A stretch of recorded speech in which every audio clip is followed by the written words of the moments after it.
Ating Panginoong Diyos, sapagkat tayo muli ay magpalakasan po ng mga salita ng ating Panginoon. In the book of Luke chapter 10 verse 16, mga kapatid, nais ko pong basahin po sa inyo, He that heareth you heareth me, and he that despiseth you despiseth me, and he that despiseth me despiseth him that sent me. Sandali po tayong manalangin po sa Lord, mga kapatid, Amang Banal. Muli po kaming lumalapit po sa inyo, Diyos, at buong puso na nagpapakumbaba sa inyong harapan, sapagkat tunay nga po, Diyos, na kung wala po kayo sa amin, Lord God, ay wala po kayong gagawa. Kaya hinihiling ko po, Panginoon, ang inyong pangunguna, pagtuturo po sa bawat isa sa amin. Sa inyong mga aral, O Diyos, nawa kami po'y inyong patuloy po na pagpalain. Patuloy niyo po kaming bigyan ng malawak na pag-unawa sa inyong po mga salita. Umasa po kami, Panginoon, sa inyong biyaya po, Diyos, hindi po sa aming mga sarili po, Panginoon. Salamat po na marami sa pangalan po ni Jesus. Amen. Okay, ang atin pong pag-aaral po ngayong gabi, mga kapatid, ay the ministry of God should not be despised by believers. The ministry of God should not be despised by believers. Ang ministeryo ng Diyos ay hindi dapat baliwalain, maliitin, o hamakin ng mga mananampalataya. God's ministry consists of God, the pastors, and the believers. Ang ministeryo ng Diyos ay binubuo ng Diyos bilang pinagmulan, ng pastor bilang tagapangasiwa, at ng mga mananampalataya bilang mga katuwang sa gawain ng Diyos. Ang tunay na ministeryo ay hindi tinalaga ng tao, kundi ito'y tinalaga ng Diyos ayon sa kanyang kagandahang loob, nais at layunin. Ito ay ibinigay hindi upang magtaas ng tao, kundi upang ihayag si Kristo at maglingkod sa kanyang iglesia.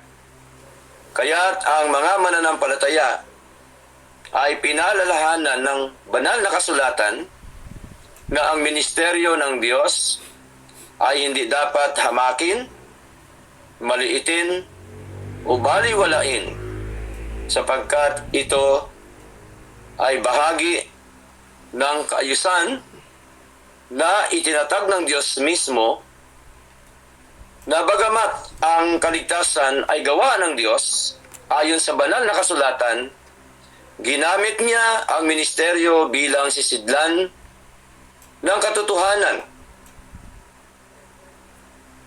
upang pakainin, palakasin, akayin ang kanyang mga hinirang tupa o mananampalataya sa tunay at totoong paglilingkod sa Diyos. Kaya napakahalaga na ang ating pag-aaral na ito, sapagkat alam po natin na marami pong mga mananampalataya sa panahon natin ngayon na para bagang kanilang binabaliwala po yung gawain po ng Diyos, katulad po nito ng prayer meeting, katulad po ng mga Bible studies, katulad po ng pagsamba every Sunday. At dapat po natin makita, mga kapatid, na ang ministry po ng Panginoon ay binubuo po ito ng Diyos bilang pinagmulan, ng pastor bilang tagapangasiwa, at ng mga mananampalataya bilang katuwang sa gawain po ng Diyos. So, ibig sabihin po, ito po ay konektado, mga kapatid, ang ministry po ng ating Panginoon, sapagkat siya po ang nag-akda po nito, siya po ang nagtalaga sa atin upang tayo po ay magpatuloy, no? Upang tayo po ay lumago, upang tayo po ay tumatag, no, sa atin pong pananampalataya sa ating Panginoon. Now, meron po 4 na bagay na nais ko pong ibahagi po sa inyo, mga kapatid. Number 1, the ministry is of God's appointment, not man's design or man-made. No, akala kasi ng marami, ng iba, na ang gawain po ng Diyos ay biro-biro lang, baliwala lang, no? Hindi nila alam na ang ministry po ng Panginoon ay itinalaga po ito ng Diyos. No? Ito po ay kaloob ng Diyos. Hindi po ito disenyo, mga kapatid, o gawa ng tao o gusto ng tao sa ating paglilingkod na ito. The true ministers are called and gifted by God, not made by man, not made by Bible schools, seminaries, or popular people. No? Hindi po ito ginawa ng mga tao ang ministeryo po ng ating Panginoon. O ang ministeryo ng Diyos, hindi po ito ginawa ng mga nag-aaral ng Bible school o mga seminaries o mga kilala na mga tao dito sa mundo, kundi ito po ay malinaw po na ang mga itinalaga po ng Panginoon, ito po sila ay tinawag po ng ating Diyos. Kaya po ang ministry ni Lord, naulitin ko po, ay nakaugnay po yan, no? Nakaugnay po yan sa Panginoon, nakaugnay po yan sa kanyang lingkod, nakaugnay po yan sa mga kapatid po sa church. Katulad po sa sinabi po dito sa Biblia, sa Hebrew chapter 5 verse 4, no? Noong tinawag po ng Diyos si Aaron, no? During the time sa Old Testament po. At siya po ang nagiging unang spokesperson, no, ni Moises. Okay? Kaya sabi dito sa Hebrew chapter 5 verse 4, and no man taketh this honor unto himself, but he that is called of God, as was Aaron. So malinaw po, no, na kung saan ay hindi po pwede talagang tumanggap ang tao ng kanyang sariling karangalan. Sabi po dito, liban na kung tawagin siya ng Diyos na gaya ni Aaron. So ibig sabihin po, meron talagang itinalaga po si Lord, meron po siyang tinawag para po sa kanyang ministeryo, at alam naman po natin na ang tinawag po ng Diyos, talaga hong gagawa po yan, no? Sa ministry ng ating Panginoon. Tunay at totoo po siyang gumagawa sa gawain po ng ating Diyos, na kahit po walang-wala siya, na kahit po ay walang suporta o anuman, talaga hong siya po'y gagawa sa gawain po ng ating Panginoon. Kaya, it is very clear, mga kapatid, that spiritual office is given by God's calling, not by human ambition. True ministry begins with God's appointment. No? Ang totoo talagang ministeryo ay nagsimula po yan sa pagtatalaga ng Diyos. Kaya, kung sino man tinalaga ng Diyos, kung sino man ang tinawag ng Panginoon na mamuno sa gawain ng Panginoon, dapat wag po nating baliwalain, dapat wag po nating hamakin, mga kapatid, sapagkat siya po ay inappoint po ng Panginoon sa kanyang gawain. Katulad po sa Jeremiah chapter 3 verse 15, sabi po dito, Jeremiah chapter 3 verse 15, sabi po ni Lord, "And I will give you pastors according to mine heart, which shall feed you with knowledge and understanding." So malinaw po no, na si Lord ang nag-appoint, nagtalaga, nagbigay ng pastor o ng mga pastor, ng mga elders, ng mga overseer sa gawain po niya, mga kapatid. No? At ito po ay hindi ayon sa gusto ng tao, kundi according, sabi ni Lord, according to mine heart. No? Ayon sa kanyang puso. Anong layunin po ng Panginoon na kanyang ibinigay ang mga pastor na ayon sa kanyang puso? No? Shall feed you with knowledge and understanding. So malinaw po na pakainin, no? Pakainin, mga kapatid, o kakandili sa inyo ng kaalaman at unawa. Okay?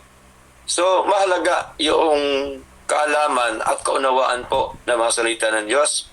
Kaya nga po, sa bawat gawain dapat huwag po tayo mawala kasi mahalaga po yung kaalaman at kaunawaan po, no? Ang kalooban po ng ating Panginoon mahalaga po sa buhay po natin, mga kapatid. At tandaan po natin, sa ating paglilingkod, sa ating pagsiserve sa Panginoon, ang nakataya po dito ang ating buhay, no? Ang ating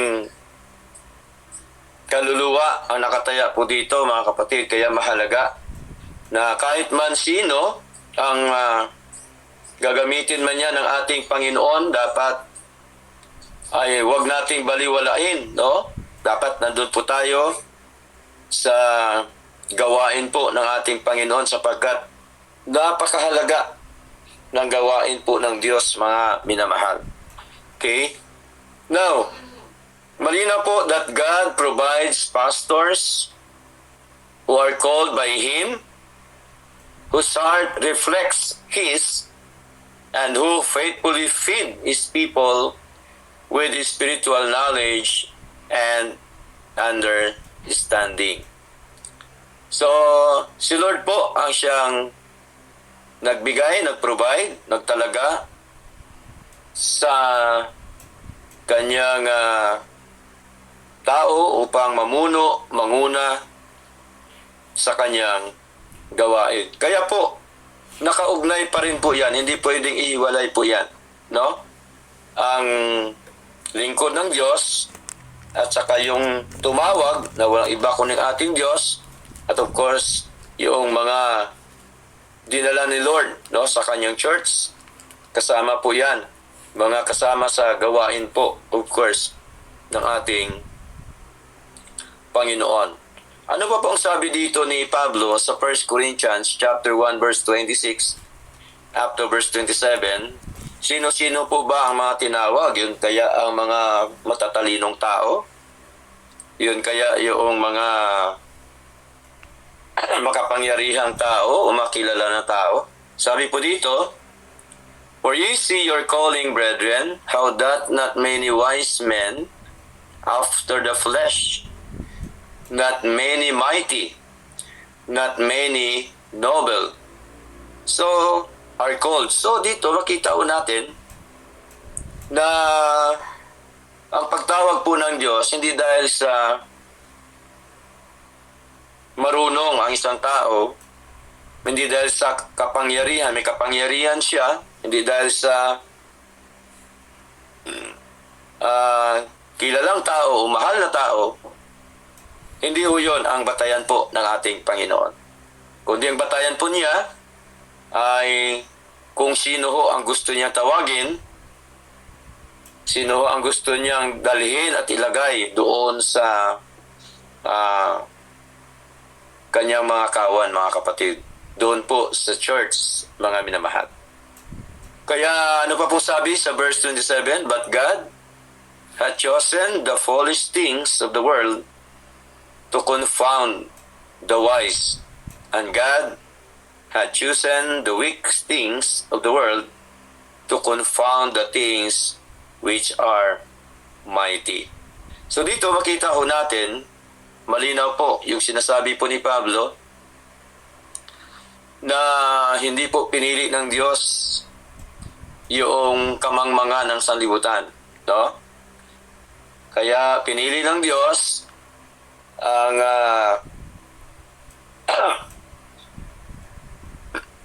pinili ng Diyos ang ibig sabihin yung mangmang ng sanlibutan upang hiyain ito ang mga marurunong, no, sa sanlibutan.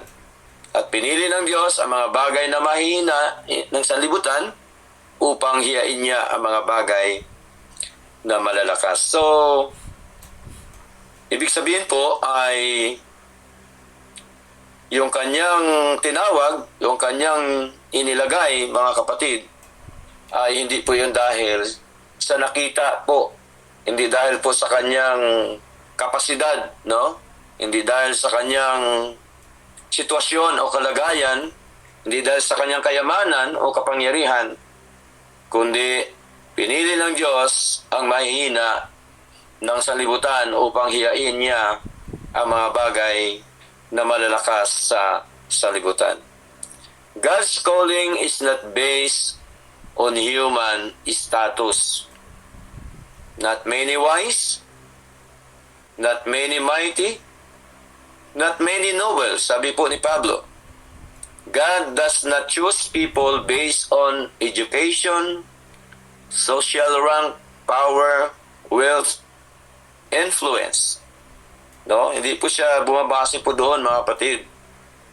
Na nagdoctorate ka, doktor ka, engineer ka, o ano man ang kalagayan mo sa buhay, ikaw man may impluwensya, hindi po yon ang batayan po ng ating Panginoon. Remember, kung niyo po naalala po yung buhay po ni David, no? Tinawag po siya. Akala po ng kanyang mga kapatid, yung mga malalakas na tao, tawagin ng Panginoon. Yung mga matitipuno, no? Pero dahil po ay si Lord ang siyang pumili, kaya ang pinili po niya walang iba kundi si David, mga kapatid. Kaya ang dahilan kung bakit ay naging matagumpay during the time sa panahon ni David, sapagkat siya pong ginamit po ng Diyos upang talunin po itong si Gulayat na kanyang kalaban. At ito po ay dahil po sa kapangyarihan ng Diyos, hindi po ito dahil sa tirador na kanyang ginawa, kundi dahil po ito sa kapangyarihan po ng ating Panginoon. Okay? So, ano pa po mga kapatid? Sabi pa po dito sa 2 Thessalonians chapter 2 verse 14, whereunto He called you by our gospel to the obtaining of the glory of our Lord Jesus Christ. Kaya po, nung tayo po ay nagkaroon ng tinatawag na eternal call, at tayo din naman tinawag ng Ebanghelyo, yung tinatawag po na gospel call. Tandaan po natin, una yung eternal call sa gospel call, mga kapatid. No, tinawag tayo ng Diyos sa kaligtasan at buhay ng walang hanggan. And then, tayo po'y tinawag ng Ebanghelyo ng Panginoon nung ating narinig po ang mga Ebanghelyo ng ating Panginoong Diyos, ang kanyang mga sinasabi, yung kanyang payo, no, ang mga nakasulat sa banal na kasulatan, ay nagkaroon po tayo ng desire na alamin, nagkaroon tayo ng desire na pag-aralan, nagkaroon tayo ng desire na sampalatayanan yung mga bagay na ito, sapagkat ito po ay Ebanghelyo po ng ating Panginoon. At the same time, nung tayo po ay tinawag sa Ebanghelyo, at tayo naman po ay tinawag po sa ministry ng Panginoon sa loob po ng church, no? So, the true ministry exists by God's sovereign call, not by human authority. So, malinaw po mga kapatid, no? Na napakahalaga na makita ho natin na ang ministeryo po ni Lord ay wag po natin baliwalain sa ating paglilingkod na ito. Actually, hindi lamang po ministry po ni Lord ang atin pong pagsamba, yung ating pagdalo sa prayer meeting. Hindi lamang po yun. Dapat kasama po yun ang mga Bible studies. Kung saan po mayroong Bible study, dapat ang lahat ng mga kapatid ay naroon. Dapat ay ang lahat ng mga kapatid talagang meron po silang eagerness, no, sa gawain ng ating Panginoon. Huwag dapat papatay-patay ang kapatid, no, sa paglilingkod, no. Dapat masigla siya, maging masigasig siya sa gawain po ng ating Panginoon, no, kasapagkat ito po ang nais po at kalooban po ng ating Diyos. Now, yun po ang number 1, mga kapatid. The ministry is of God's appointment, not man's design or man-made. Number 2, the ministry does not save eternally, but serves the saved. No? Ang ministeryo ay hindi para sa kaligtasan, kundi para sa paglilingkod sa mga ligtas na. No? At huwag po tayong maniwala sa mga nangangaral po ngayon na kung saan po kaya daw ay sila ay maglilingkod sa Lord, no, habang buhay para sila maligtas sa impyerno. Mali po, no? Alam niyo po ba na ang mga ligtas ay siyang dapat ang maglingkod lifetime sa kanyang buhay dito sa mundo, mga kapatid, upang mabigyan ng karangalan, kalahatian po yung ating Diyos, at upang din naman tayo magkaroon po ng benepisyo sa buhay po natin. Yun po yung tinatawag na time salvation, mga minamahal. No? At ministers do not give eternal life. God alone saves. No? Hindi po yan nagbibigay ang ministry ni Lord, di po yung nagbibigay ng eternal life, no? Ang Diyos ang siyang nagligtas po sa atin, at ang Diyos o ang Panginoon Kristo ang siyang nagbigay sa atin ng buhay na walang hanggan, no? So, gusto ko lamang po liwanagin na ang ministry po ni Lord hindi yung nagbibigay ng walang hanggang buhay, kundi ang Diyos lamang ang siyang nagligtas sa atin at nagbigay sa atin ng buhay na walang hanggan. Life eternal is given by Christ, not by the preacher, no? So, yun po kasi ang karamihan po ngayon, no? Mag-preach tayo para maligtas sila, no? Sa impyerno. Mali po. Kaya tayo nagpipreach, mga kapatid, dahil una, ito po'y utos ni Lord. Pangalawa, kaya tayo gumagawa sa gawain ng Diyos dahil ito po ay bunga o ebidensya ng pagkaligtas ng Diyos sa atin. Kaya dito po sa John chapter 10 verse 28, no, na kahit po pabalik-balik po natin itong babasahin, subalit napakaganda po kasi ito po sabi po, no, ng ating Panginoon Kristo, ay ito pong katotohanan, mga kapatid. Kaya kapag binabasa natin katotohanan, napakasarap po, no, pakinggan, napakasarap pag nilinilayan sa atin pong pandinig, mga kapatid. Ay talaga ho ang salita ng Diyos katulad po ng gatas at pulot pukyutan. Sabi po dito ni Lord, John chapter 10, verse 28, and I give unto them eternal life. Si Lord po ang nagsasabi po dito, ating Panginoon Kristo, and they shall never perish, neither shall any man pluck them out of my hand. So malinaw po, eternal life is sovereignly given by Christ. It is very clear, mga kapatid, no? Divinely preserved by Christ and eternally secured in Christ, so the sheep of God can never finally perish, no? Hindi talaga sila mapapahamak, yung mga binigyan ni Lord ng buhay na walang hanggan. Ibig sabihin po, talaga ho nakapreserve yung eternal life, yung walang hanggang buhay na binigay po sa atin ng ating Panginoon, no? Before the foundation of the world, mga kapatid. And then hanggang po sa dumating ang aktual na ginawa po ng ating Panginoon Kristo, na siya po ang nagtubos po sa atin doon po sa krus ng Kalbaryo. Kaya dito sa 1 Corinthians chapter 1 verse 21, sabi po dito, "For after that in the wisdom of God, the world by wisdom knew not God, it pleased God by the foolishness of preaching to save them that believe." So dito po makita ho natin, mga kapatid, God saved the believers from the foolish preaching of the world. No? Anong kaligtasan po ito? Ito po yung time salvation, mga kapatid. No? Na kung saan po ay makita ho natin na may mga mananampalataya, no? Na nakikinig sa mga kamangmangan na pangangaral, mga minamahal. Kaya po, ito po yung tinatawag na other gospel, no? Na sinasabi po ni Pablo sa Galatians chapter 1, verse 6 up to verse 7, mga kapatid. Kaya dito po, makita ho natin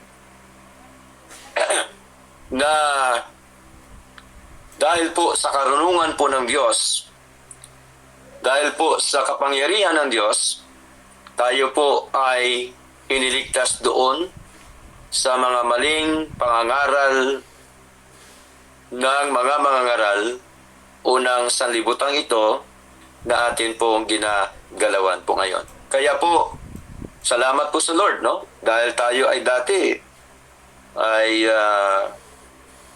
akala natin tama yung ating pinanghawakang aral, subalit tayo po ay, dahil sa biyaya ng Diyos, tayo po ay iniligtas ng Diyos doon at dinala po tayo ni Lord, no, sa tama at totoong doktrina, sa tama at totoong aral po ng ating Panginoon. Kaya po may tagubilin din po itong si Pedro sa Acts chapter 2 verse 40. Sabi po dito, "And with many other words did he testify and exhort, saying, Save yourselves from this untoward generation."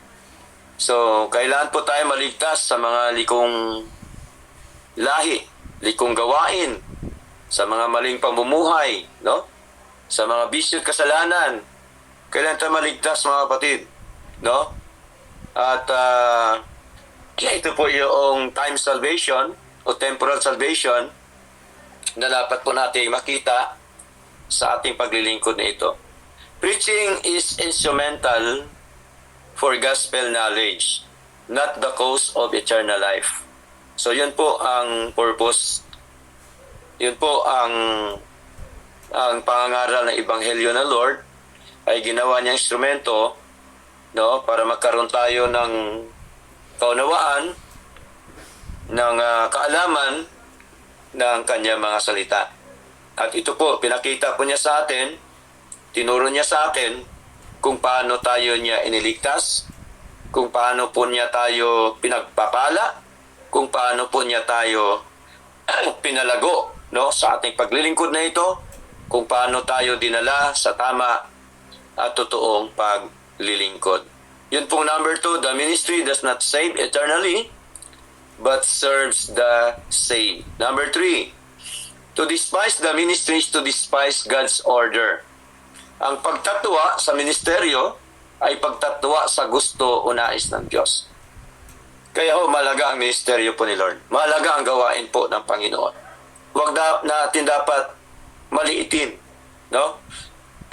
Huwag dapat natin baliwalain. Huwag dapat natin ipagtatwa ang ministry po ng ating Panginoon. Kailangan gawin natin, sundin natin yung ating Diyos, sapagkat pag nasunod po natin ang mga nais po at kalooban ng Panginoon, No, napakarami siya mga pangako, mga kapatid, na siya po ang ipagkakaloob po sa atin. God commands respect for those who labor in the ministry. So, yung mga manggagawa sa gawain po ng Diyos, dapat respetuhin po natin.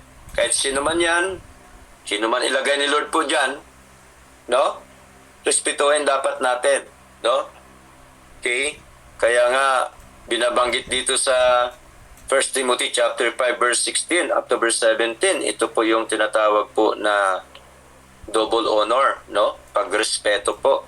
Sabi po dito sa 1 Timothy chapter 5 verse 17, let the elders that rule will be counted worthy of double honor, no? Especially they who labor in the word and doctrine. Yung double honor, yung respeto po sa manggagawa po ng ating Panginoon, no? Kung ano po ang pinag-usapan, kung ang pinag-usapan po sa church ay may gawain, dapat nandoon tayo. At dapat, mga kapatid, huwag tayong malate sa gawain po ng ating Panginoon, no? Dapat wala pang gawain ng Diyos, excited na po tayo. Dapat inanda po natin ang ating mga sarili sa gawain po ng ating Panginoon. Okay? So, ano pa po mga kapatid? Sabi pa po dito sa 1 Thessalonians chapter 5 verse 12 up to verse 13, sabi po dito, and we beseech you, brethren, to know them which labor among you and are over you in the Lord, and admonish you. So, manilaw po mga minamahal, no? Kaya dito makita ho natin na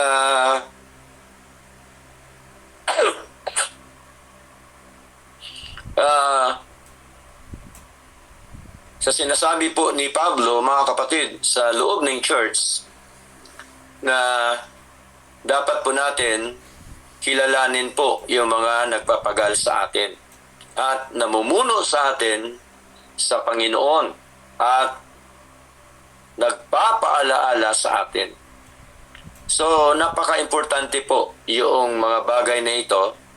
Kaya dapat po nating i-acknowledge, dapat nating bigyan ng halaga yung nangunguna po sa gawain po ng ating Panginoon. Kaya kailangan ang pastor, ang elder, ipanalangin po natin araw-araw sa Lord, no? Napakahalaga po yan mga kapatid. Isa po yan sa ating pagrespeto sa lingkod po, no, ng ating Panginoon, mga minamahal. Respect spiritual leaders, love them for their work, and live in peace within the church. So, mahalaga yung ating respeto sa nangunguna po sa atin mga kapatid. At hindi lamang respeto, kundi mahalin din natin sila, no? Sa kanilang mga ginagawa. Kasi hindi biro ang pag-prepare pa lang ng ipangangaral mo, no? Hindi biro yung pagbabantay, no, ng mga tupa po ng ating Panginoon. Kaya po ay napaka-importante po ito mga kapatid. Okay? So, hindi lamang po yon, hindi lamang po respect spiritual leaders, love them for their work, and live in peace within the church, no?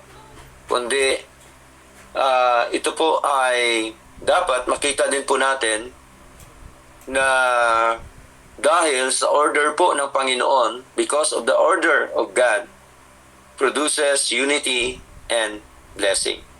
No? Dahil sa kalooban, sa nais po ng Panginoon, sa gusto ni Lord, ito po ay nagbubunga po ito, mga kapatid, ng pagkakaisa at of course, pagpapala galing po sa ating Panginoon. Okay? So ano pa pong sabi dito sa ating binasa kanina, Luke chapter 10 verse 16, no? He that heareth you heareth me, and he that despiseth you despiseth me, and he that despiseth me despiseth him that sent me. No? Malinaw po, sabi po nating Panginoon. Okay? Doon po niyang sinabi kasama ang 70 na nangangaral ng mga salita po ng Diyos, no? Kaya sabi ni Lord, ang nakikinig sa inyo ay sa akin nakikinig. No? At ang nagtatakwil sa inyo ay ako ang itinatakwil. At ang nagtatakwil sa akin ay itinatakwil ang sa akin nagsugo. So kung nyo nakita, konektado, mga kapatid. Hindi ho putol, kundi konektado ang lingkod ng Diyos, ang ministry ng Panginoon, konektado siya sa Panginoon, no? At ang sabi pa po dito, ay konektado din po ito sa nagsugo sa ating Panginoon Kristo, walang iba kundi ating Diyos Ama. So dito po ay malinaw na malaga yung pakikinig ng mga salita po ng Diyos. Sapagkat salita po ito ng Diyos no? Kanya po ito galing. Okay? Binabahagi lang po ng kanyang lingkod, pinapangaral lamang po ang mga salita po ng ating Panginoon. Kaya huwag po nating itakwil, huwag po nating baliwalain po ang mga salita po, yung mga pangangaral po ng mga salita ng ating Diyos. Elders who lead well, especially in teaching God's Word, deserve respect and support, no? Because their faithful labor strengthens the church. So, suportahan natin ang elders o ang namumuno po sa gawain po ng ating Panginoon. Okay? So, mahalaga po yon. So, yan po ang number 3, mga kapatid. No, mahaba po ito, pero 4 lang po. No, to despise the ministry is to despise God's order. Number 4, panghuli po mga kapatid, the believer's proper response. Ano po ba ang magiging response ng mga believers, mga mananampalataya? Ang wastong tugon ng mga mananampalataya. Serve the Lord with humility and reverence. Okay? Ito pong mahalaga na dapat maglingkod tayo na mayroong pagpakumbaba, mga kapatid, at paggalang sa ating Panginoon. Napaka-importante po ito. No? Sapagkat once na nagawa natin ito sa Lord, of course, nagagawa din po natin ito sa lingkod po no, ng ating Panginoon. Respect God's minister and church ministry. No? Respetuhin natin ang ministro ng ating Panginoon, ang kanyang inilagay, okay, at ang ministry po sa loob ng church. Kung ano pong pinag-usapang oras sa pagsamba, dapat nandun po tayo, no? On time tayo dapat, mga kapatid. Kasi sign po yan ang ating pagrespeto po, no, sa ating Panginoon.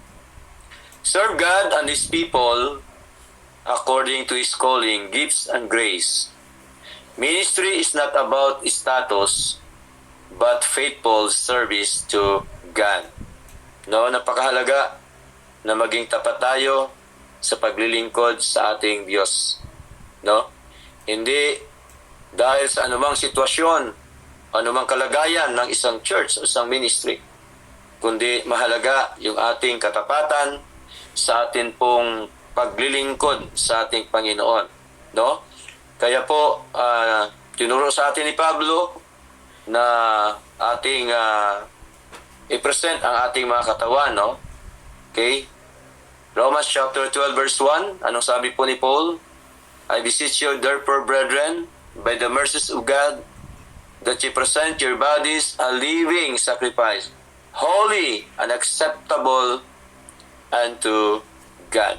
So nakita ho natin ang ating response dapat po sa ating Panginoon, sa ministry ni Lord, ay ang ating katapatan, of course, sa lahat na aspeto ng buhay natin, maging po yung ating pagsamba na dapat maging tapat tayo sa oras, maging tapat tayo, mga kapatid, sa harapan ng ating Panginoon, di lamang sa oras, maging ating puso, ang ating buong buhay, mga minamahal, no? Kaya nga, malinaw po na atin daw itong iharap yung ating mga katawan na isang haing buhay, mga kapatid. Okay? At isang banal at kaaya-aya sa ating Diyos. So, importante po, nandun po yung ating attendance. No? Nandun po talaga ang ating buong buhay sa ating pong pagsamba sa ating Diyos. Okay? So, huwag tayo maging tamad, mga kapatid, sa pagsamba. No? Pagdating sa pagsamba, dapat nandun po tayo at maging masipag po tayo sa gawain po ng Diyos. Kaya ang paalala po ni Pablo muli, be not slothful to serve God. Huwag maging tamad sa paglilingkod sa Diyos. Kaya sabi po sa Romans chapter 12 verse 11, sabi po dito, not slothful in business. Okay? Ang business na tinatawag po dito, yung sa gawain ng Panginoon. No? Iba naman yung business na binibisnisan po natin, mga kapatid. Baka mamaya masipag ka sa business mo, pero sa gawain business ng Panginoon, hindi ka masipag, mga kapatid. Okay, ano pang sabi? Fervent in spirit, serving the Lord. No? So mahalaga po yun, mga kapatid. Dapat paglingkuran ng mga mananampalataya ang Diyos ng masigasig. Hindi tamad at panatilihing masigla ang kanilang buhay is spiritual. Ano pa pong payo ng banal na kasulatan, mga kapatid? Sabi po dito, Hebrews chapter 6 verse 12, that ye be not slothful, no, but followers them who through faith and patience inherit the promises. So, yan po muli, no? Huwag kayong mga tamad, no? Si Pablo po ang nagsabi, yung banal na kasulatan po yung nagsabi dito, mga kapatid, na sabi po, na huwag kayong mga tamad, kundi dapat tayo maging tagatulad sa mga nasa pananampalataya, no? At of course, kasama din po yung pagtitiis natin, no? Upang tayo po ay magsipagmana ng mga pangako ng Panginoon. Support the ministry of God in love and prayer. So, tandaan po natin, once na nagawa natin ang kalooban po ng ating Panginoon, mga kapatid, meron tayong benepisyo. Sapagkat sa loob ng church, meron pong SSS, mga kapatid. No? Sa loob po ng church, merong SSS. Hindi Social Security System, kundi self-governing, self-propagating, and self-supporting. So dapat makita ho natin, iyan ang ating response, ang ating masigla na pagsuporta sa gawain po ng Panginoon, masigla na gawin natin ang nais po at kalooban po ng ating Diyos. Okay? Galatians chapter 6 verse 6, let him that is taught in the word communicate unto him that teacheth in all good things. No? Datapat ang tinuturuan sa aral ng Diyos ay makidamay doon sa nagturo sa lahat ng mga bagay na mabuti. So, lahat po na tinuturo ng Diyos sa atin, lahat po yan mabuti po para sa atin. Okay? Kaya po, dapat, mga minamahal, bago tayo magtapos, ay atin din po ito makita na dapat po tayo ay maging masagana po sa gawain po ng ating Panginoon. Sabi po dito, 1 Corinthians chapter 15 verse 58, therefore, my beloved brethren, be ye steadfast, unmovable, always abounding in the work of the Lord, for as much as you know that your labor is not in vain in the Lord. So malinaw po, mga kapatid, no? na kung saan po dapat kumilos po tayo. Hindi ho sinabi na huwag tayong kumilos, kundi kumilos po tayo, mga kapatid. Pag sinabi po dito, sinabi ng banal na kasulatan, unmovable, ay huwag makilos, ibig sabihin po, huwag tayong mangamba, huwag tayong matakot sa ating gagawing paglilingkod po sa ating Panginoon. Kaya sa ating conclusion po, mga kapatid, bago tayo magtapos, believers must remember that the ministry is God's appointed work, not man's invention. To despise or undervalue it is to despise God's order and His will. True believers honor the ministry by respecting those God has called, learning from them, and supporting their work in the Lord. While the ministry cannot save, it faithfully serves the same, guiding them in knowledge, understanding, and spiritual growth. Kaya malinaw po, mga minamahal, the ministry of God should not be despised by believers. Purihin po ang ating Panginoon. Elder Marshall?